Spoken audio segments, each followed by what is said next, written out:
think that Jeffreys Bay is only famous for its beaches, its surfing, its sun and its sand. But I'm standing here in the J Bay Surf Village and there is so much to do, so much to see and so much shopping that you can do. There's this beautiful skate park here, not to mention all the factory shops. We've got the world famous Country Feeling, Billabong, Ruka, you name it, you can shop here. There's an abundance of coffee shops and beautiful restaurants, not to mention the craft beer. And speaking of which, we are on our way to Brewhaha, where we're going to learn all about craft beer making, and then we're going to eat.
We are chatting to the owner of Brewhaha, and I am going to find out about this unique little place and also about their amazing craft beers. Marius, thank you for chatting to me. You're welcome. Thanks for having us. Oh, yeah, it's absolutely my pleasure. Believe me, after action satisfaction, we are going to have those beers. Brilliant. But first and foremost, how, where, what, why? How did Brewhaha start? And also, the name is quite unique. Can you tell us a little bit more about that? Yeah, it's a blur now.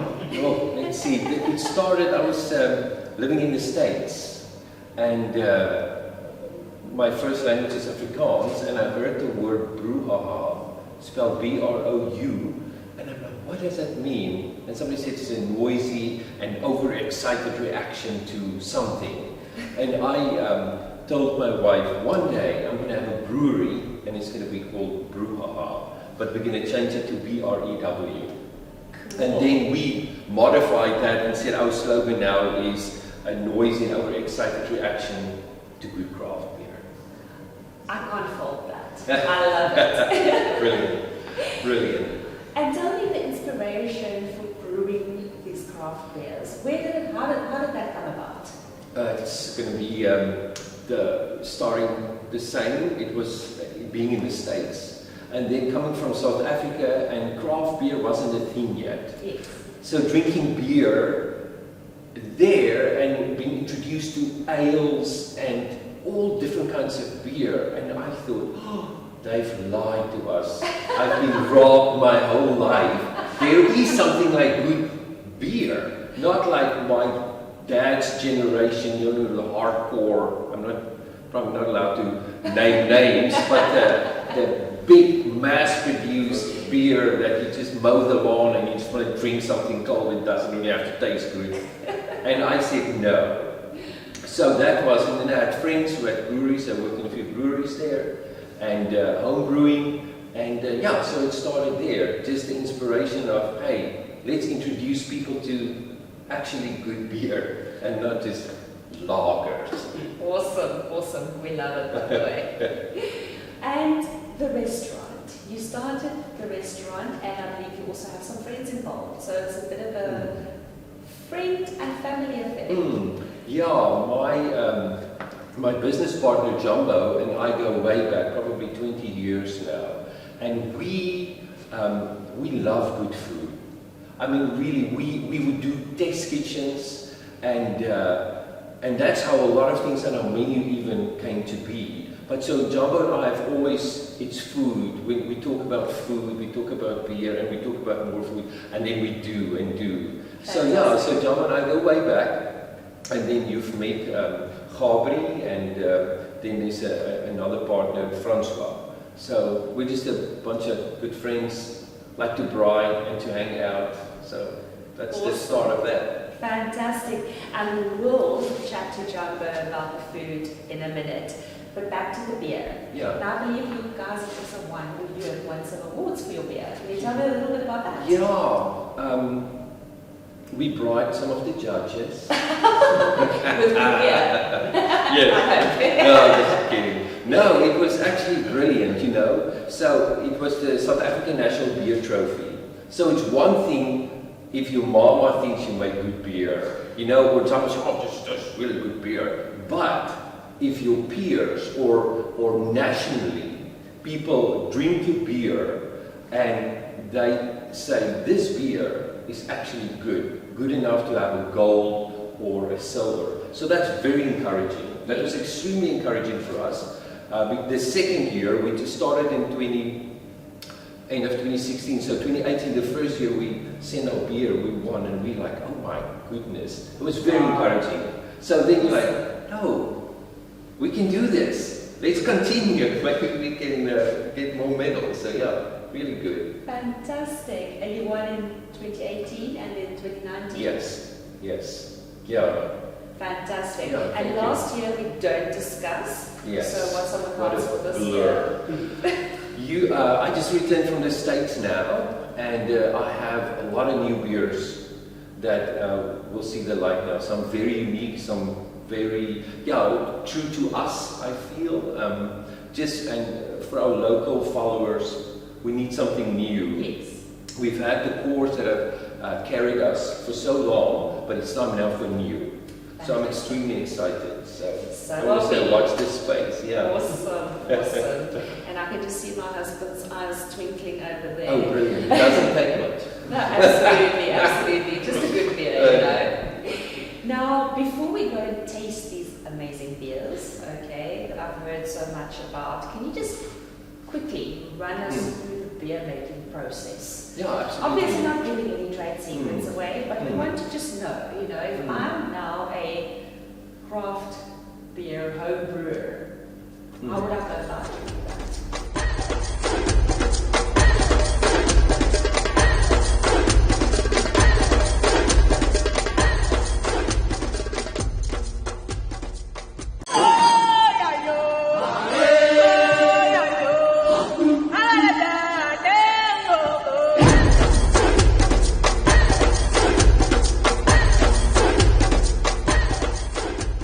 Now, before we go and taste these amazing beers, okay, that I've heard so much about, can you just quickly run us through the beer making process? Yeah, absolutely. Obviously not giving any trade secrets away, but we want to just know, you know, if I'm now a craft beer home brewer, how would I go about doing that?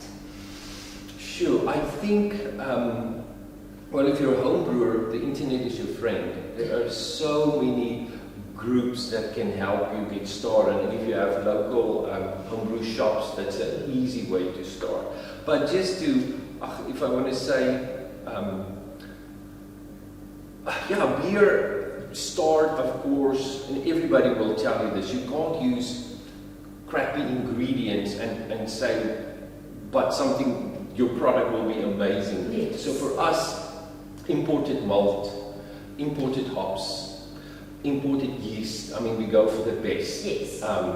We don't trust the water, so we even put our water through reverse osmosis and then add chemicals back based on what we're going to brew. Okay. So it all starts with malt, many different kinds of malt that is roasted, and with the roasting, the longer and stuff, or the less, the darker, it brings profiles, it brings something to the party, and you need to know what this malt will bring. So I can have, let's say I have 4 different malts, just by changing the ratio and the percentage of it, the beer would be different. Wow. Yeah, so it's wonderful. I mean, we work with percentages You started with a base malt, let's say 80%, and then a specialty malt, 10%, 5%, and a percent this or there will affect the beer. The color of the beer, based on every malt also has a different color that it brings to the party. Okay. So it changes the color, it changes the profile, the taste. Awesome. Yeah, so we crush our malt. The malt comes in bags. We crush it the morning that we're going to brew.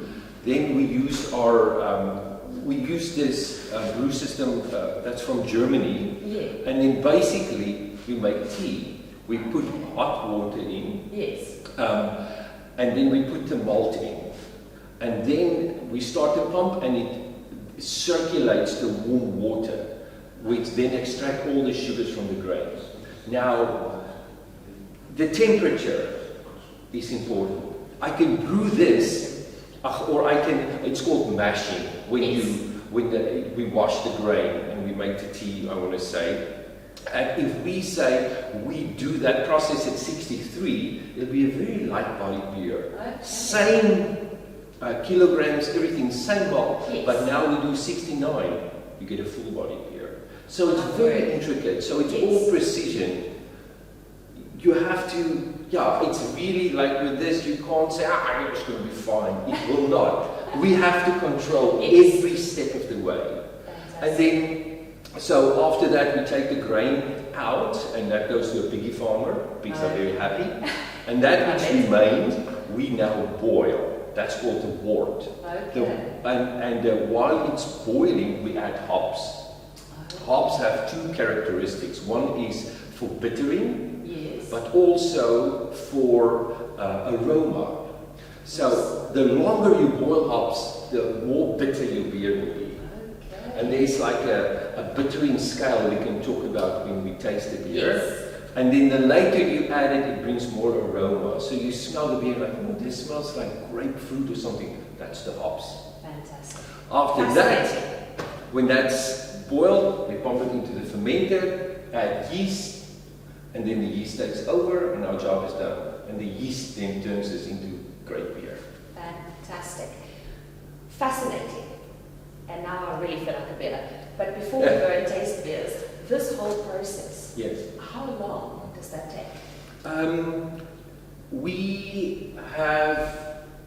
I make one lager, I make a German lager. That takes the longest. The fermentation is slower, it takes longer. I would say from start to finish, probably between 3 and 4 weeks. Okay. The ale's easier, probably 3 weeks. And then our IPA, we add a lot of hops in it. Yeah. For aroma, Stormy Seas, I think you said you had Yes. a lot of hops for aroma. Delicious. And that takes a long time for all the hops to settle out and we can actually get beer. Fantastic. Yeah, it Absolutely is. fascinating. Brilliant, it is. And now, you go. No, this is always something new. It's not you walk in here and you're like, ooh, something different today. Or with the malt, or with the hops, you smell like, oh, we can do this, or we can do that. It's amazing. really, it's wonderful. Absolutely fascinating. Our fermenters have names. Because when the yeast has done their job, we have a cooling system and we crash and all the yeast then go land the bottom. And I would take the yeast out. Okay. So I say I'm going to go milk the cows. So all my fermenters has got cow names. So I've got Annabelle, Bessie, Chrissy, Daisy, May, Evie and Fanny Mae. And G still needs to, maybe you can give me a nice cow name with a G. It has to start with G. Okay, we'll think about that. Yeah, please do. Maybe after a couple of beers. Oh, then we'll have many names. Many names. Many names. Brilliant. Oh, awesome. So are we going to go taste some Yes, of this let's now? do. That would be fantastic. Fantastic. Can't wait. Thank you. Awesome. This looks absolutely Good. So over to you. You're going to talk us through all these beers. Right. Like I told you, so we have to transition people, right? If people are hardcore, like, I know I just want this beer, my dad always drank, we have to say what is the easy step from there to craft. So we can't start with something, an IPA, that would they would burst out crying, right? So we have to have something soft. So this is a very soft approach. Even my mom would drink this and say, "Who does lekker?" Okay, so this beer I brewed for people that are new to craft. There is no, it's not at all an aggressive beer. It's a soft beer. It's an inviting beer. And this is my best seller because of that. So there's a term. It's an IBU, it stands for International Bittering Unit. It says if this beer gets measured, the hops, how bitter will this beer be? So to give an example, this is 15 on that scale, where this would be 50. 5-0. Can you see? So if you store it, so they know you can last beer, take that. The last of the air would fall out and they would say, check please, and they're gone. So let's start with this one. Okay, this is the blonde.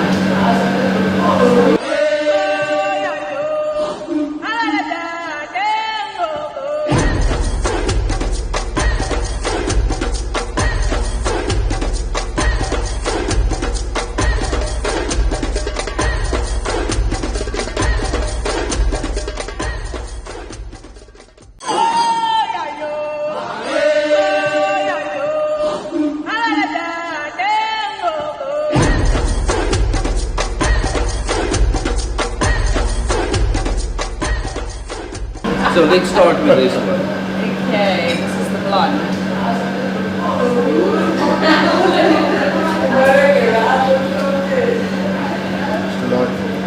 So an ale. Looks like a lager, but it's an ale. It has a lot more flavor and it has more body than a light lager, you know, like the lawnmower beers. Mow the lawn in one summer. So easy. So can you see somebody that's new to craft would say, okay, hold on. This is not as intimidating as I thought. Yes, yes. And when we open, people just didn't want anything to do with that.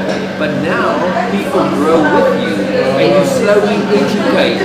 And now they're like, oh, this should be a little lot. Yeah, this is absolutely delightful. It's a fantastic summer beer. So the blonde is took silver the 2 years in a row for that style. So we paired it with a little bit of a shortbread to complement that.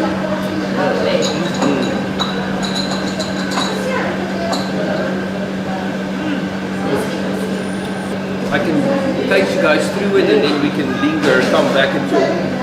So the next one is Jubilee.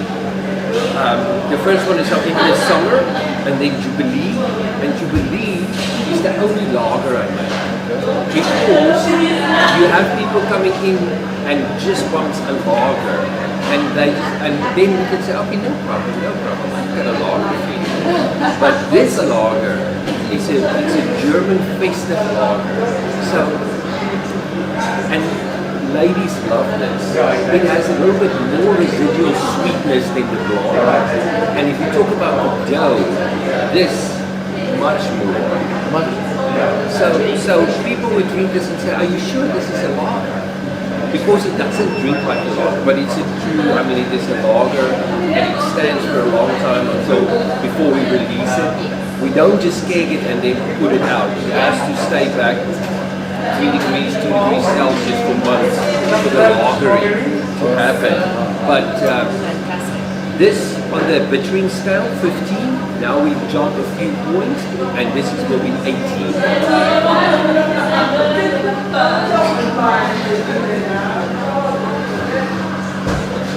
It's also the yeast. So we use different kinds of yeast for different years, and the specific yeast brings almost like a fruitiness to that specific yeast. So that's that one for the fest, and we used this little cracker me, it's the salty with the sweetness and the rotten of dough on this one. For me, it works. It will highlight the fruitiness after that salty bite. Alright, so the next one was the second lager I brewed. Yeah. And so it's a very interesting beer. It doesn't, I have a label yet, which is my daughter, I asked her, what should we call this beer? She said Old Smoky, so this is Old Smoky. So I used a cold smoked malt. If you take the malt and you eat it, it's like bacon. No, really, it brings this, you're aware of smoked, like liquid smoke, if you use that in food, bacon, liquid smoke. So it's very easy for that to be overpowering. You don't want to take a sip and say, okay, that's nice, but somewhere we need to balance. So we've brewed this, and then the percentages, like I told you with the malt, we brought it down until we found, okay, we're aware of that, it doesn't overpower, and it works great in this specific style. So this is a separate style under the smoke section. So you can try that. Bang. Right there. Right on. Right on. Interesting. It's very interesting. This is bang. Yes. Yes. Bang. So it hops 2 points on the bittering scale to 20. What if I've never tasted a beer like this? Ever. I've tasted a lot of the, what do you call it? Certain other products. Yes. Like Yeah. it's got the big bang, which I love. It's not everybody likes it. But it's smokiness, they're double black. It's right in there. The smokiness is really good. I love it. Yeah, I must say this is a very nice surprise. This is mine. That is phenomenal. Yeah. Absolutely stunning. Yeah. It is just so immediately on your tasting platter, you have the 2 lagers. Oh, with the smoked cheese, did you try with the smoked cheese? Oh, sorry. So you have the 2 lagers and how they are not the same, right? They taste, the profiles are way different. Everyone unique. I told Jumbo, there's something for everybody. This is mine. Yeah. Like, I don't like it, but I love this. Another person says, it's too light for me, but I would like this. Makes me nervous. Oh, good. Oh yes, cheese. Smoky boy. Now this is the more advanced draft. This is an IPA. You guys may know what to say. IPA is for India Pale Ale. There's a story behind that. I don't know if we have time, but I can tell you how that came to be. But so IPAs is, if you see IPA, you would know it's not easy drinking. It's high alcohol. It's full body. It's loaded with hops. A lot of hops. We use, and this is the most expensive beer I make because we pour so much hops in that pot in the fermenter. But not necessarily if people are new to craft, they would drink and say, no, this. But if you know craft, if you like and you've migrated, then there's something for you in this one. So you may want to hold on to your seat. Don't worry about crying here. Tell people I made you cry. He made me drink a beer. So this one, the alcohol is 6.4%, 50 on the bittering scale. So this sneaks up on you. This might just take a good place. This will sneak up on you. And then and you're like, yeah. Between the eyes. Exactly. Smoked lager is special. It's amazing. I love the taste. You've got that sort of bacon rush. Yes. And I love bacon. Yes. But I think you do love the IPA. Oh, what a woman. That's phenomenal.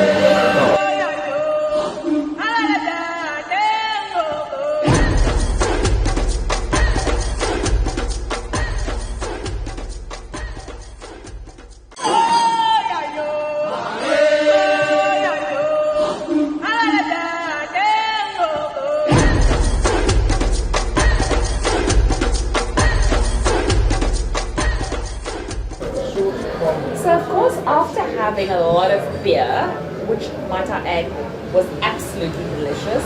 We need to talk food, guys. Brewhaha is not just for craft beer. There's also an amazing menu. And I believe that the man responsible for that is Jumbo here on my left side. So, the menu. What is the inspiration? How does it come about? How do you decide on what goes onto the menu? Well, I think the beer actually inspired the menu. When we decided to open up a restaurant to introduce our beer to the local people, we decided, because most of our beers is American style beers, we wanted to do an American style restaurant. Fantastic. Awesome. And then I think it's very important, it was very important for me that craft beer and craft food. So everything on the menu, everything that you'll eat in Brewhaha is made from scratch. Fantastic. So it's freshly prepared. Freshly prepared. Fantastic.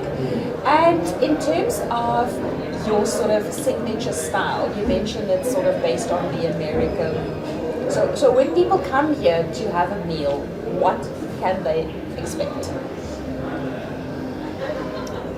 Amazing quality and flavor. Awesome. That's what our food is known for. That's what we try to do. The main thing is, me personally, I love to go and eat out, and I'm always very disappointed if food doesn't have flavor. Yes. So it's all about quality. It's all about flavor. And then obviously combinations. Yes. That what you eat, that it works together. Fantastic. And you say that the menu is beer inspired. So Marius brews the beer, and do you guys decide together on the menu, or is that solely your responsibility? No, I think Marius mentioned there in the brewery that we actually do test kitchens. Yes. So he will have an idea, I will have an idea, Gabri will have an idea. We'll get together. We'll actually make it at our house. Fantastic. We'll have a meal together. We'll tweak it. We'll change this a little bit. We'll change that a little bit. And as soon as we feel, listen, this is amazing, then it will go to the menu. Oh, fantastic. So at least you do have a bit of a say in the menu. Yes, I get to taste. Oh, So, yeah, but yes, wonderful. So with the us saying our beer needs to be unique, I think what Jumbo, our strength is we do not want you to say, oh, your steak tastes exactly like, or like, Absolutely. it needs to be Absolutely. unique. Yes. The food, because our beer is unique, our food as well. Fantastic. And that's where he is brilliant. He's got a a fine palate. It's always eating, so what do you taste? And then he goes, I taste this. It's phenomenal. Lovely. And that's why this works. Absolutely, absolutely. So this really is kind of a match made in heaven. Good beer, great food. Yes. Great beer, great food. Yes. I think I really think it works because we love good beer and we love good food.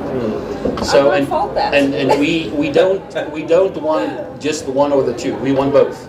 Fantastic. And we want to share that, with our clients, with our people that come and visit. Yes, yes. I don't want people to come to Brewhaha, drink a beer, and say, "Oh, this is an amazing beer," and they eat the food and they're like, Yes. I mean, you want to drink the beer and you're like, oh, it's amazing beer, and you want to eat that piece of imported steak that I'm going to put in front of you, and you're going to like, oh my gosh, I mean, food is and taste is such a important part of life. Absolutely. And to enjoy life. So if you come and eat here, I want to embody that. I mean, we want you to be here, enjoy yourself, and when you leave, you're like, man, when can I come back? Fantastic, fantastic. And I can just see I'll be back here a lot. absolutely believe that, because the beer is great and we're going to be tasting some food soon. Yes. Just a last question before we go and order some food. Your signature dish or flavor, what would you say if people come here and they have no idea what to order, because the menu looks fantastic from top to bottom and back up again? What would be that dish that you would recommend?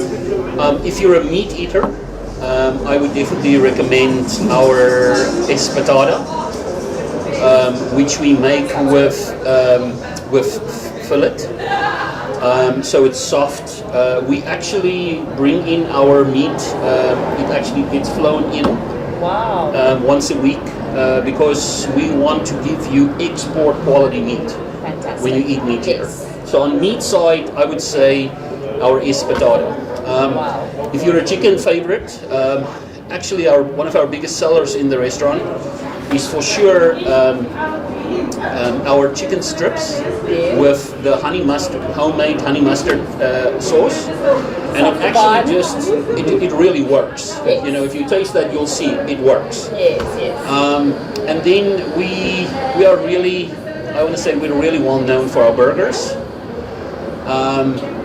and we have all kinds of burgers. Fantastic. And then the one thing that I think we also we're very proud of is actually our ribs. It's full of the bone. There's a very unique, special way that we prepare it. It doesn't taste like anything else that you would have ever eaten. It is amazing. That sounds absolutely delicious. And now I'm completely confused. So, yeah, I think maybe I must just try one of everything on the menu. We can help. We can help. Fantastic. Yes. Well, guys, thank you so much. Thank you so We're going much. to go and order. So, here's to living the hoppy life. Living the happy life. Awesome. Cheers, guys. We Cheers. are going to order some food. Awesome. Cheers.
Right, guys, so we are at Kabeljo's, which is an area in Jeffreys Bay, and it's got the most stunning, gorgeous lagoon.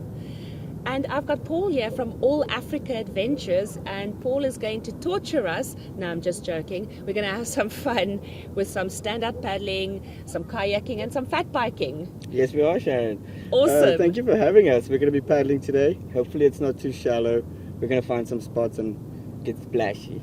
Fantastic. And hopefully I won't get too wet. No, you probably will. Now tell me a little bit about All Africa Adventures. What all does that entail?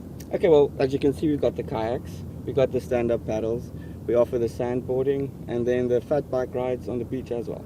Fantastic, and we're going to do some fat biking as well. I'm going to try my hand at that, or shall I rather say my pedaling at that. Oh, how cool is that? He's got to run it. Ah! And there, off he goes.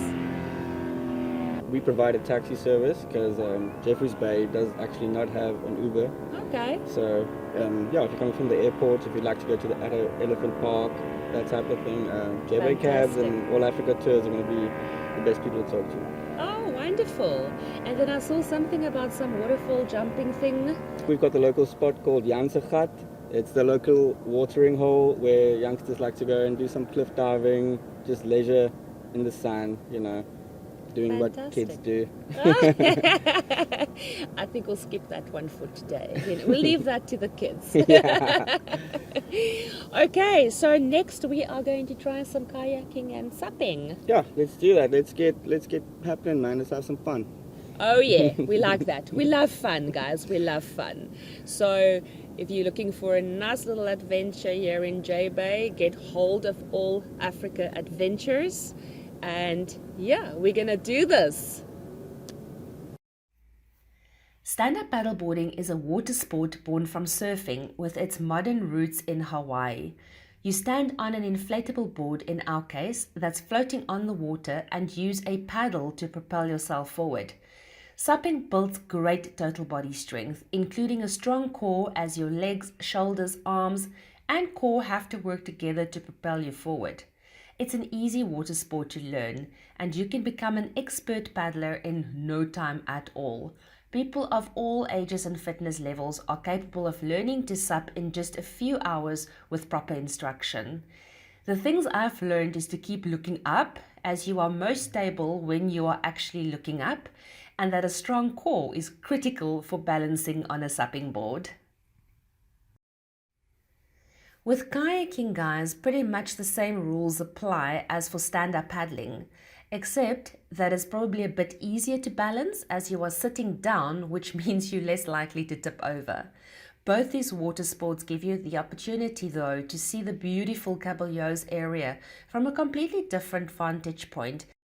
A fat bike is an off-road bicycle with oversized tires, typically 10 centimeters or larger, and rims 6 centimeters or wider. And they are designed for low ground pressure to allow riding on soft, unstable terrain such as sand. They are also much heavier than normal bicycles, so they don't do very well on road or pavements. I honestly thought that riding a fat bike on the sand would be much harder. But it is actually easy and it is great fun, guys. It also gives you an exceptionally good leg workout. And up next, sandboarding with Bianca.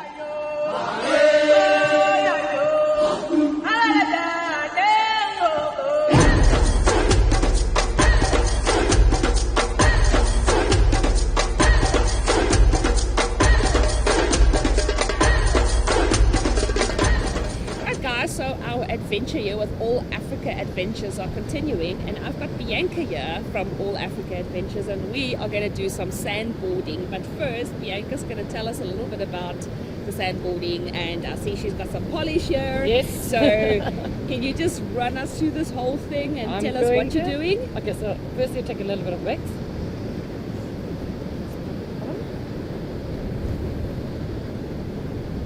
And some sand.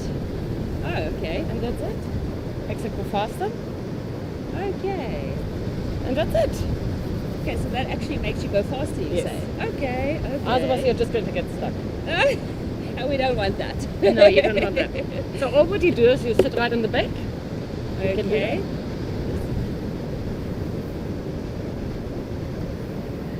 that. So your bum goes there. That's it. Okay. And your feet over here. Don't hold on. Okay. Put your hands like that in the sand. Okay. It's actually obvious if you take one hand out, it's going to turn, you're going to fall off. So Okay. always leave your hands in the sand. That's it. Right. So get it working from here. Woo!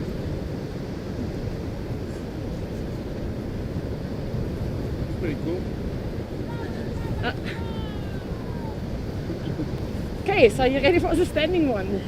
I think so. You better. Probably going to wipe out, but let's do it.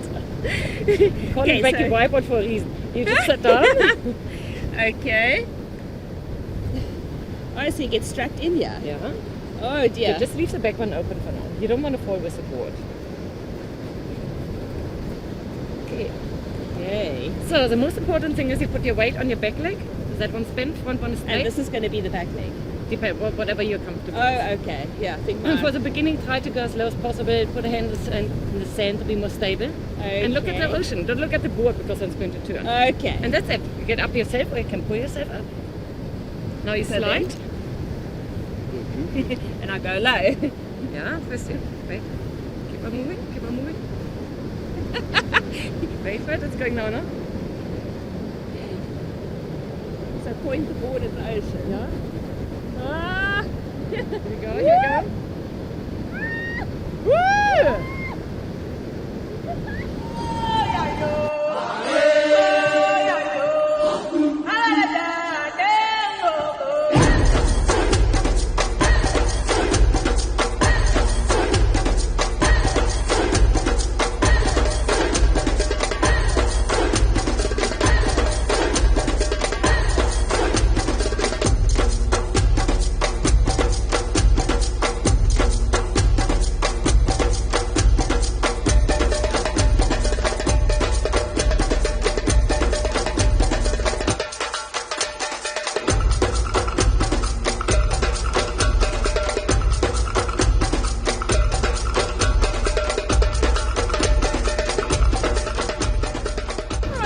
So unfortunately our time here in J-Bay has come to an end, but what better way to finish off an action-packed weekend exploring the jewels of Jeffreys Bay here in the Eastern Cape and with a delicious ice cream. And we will catch you guys next time when we go and visit Tetikama.